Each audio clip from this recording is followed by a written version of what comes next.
नमस्कार मित्रांनो. मित्रांनो, पार्ट 1मध्ये मी खाटूश्याम बाबांच्या दर्शनाने दिवस सुरू केला होता. आता त्यांच्याच कृपेने मी आता पुढचा प्रवास सुरू करत आहे.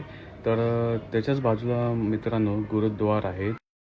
गुरुद्वारमध्ये आतमध्ये गेल्यावर मला मन एकदम शांत झालं आणि इथे काही मागावंसं वाटलं नाही, फक्त वाहेगुरु म्हणावंसं वाटलं.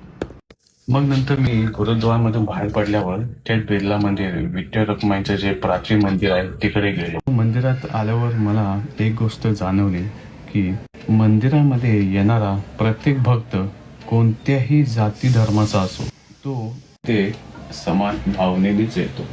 आणि इथे आल्यावर असं वाटतं की जीवनात कितीही धावपळी असली तरी विठ्ठल समोर उभा राहिला की सगळं थांबतं.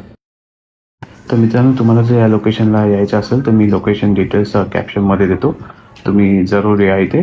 आणि सो मित्रांनो, मी हा व्लॉग संपवतो. जय हिंद, जय महाराष्ट्र.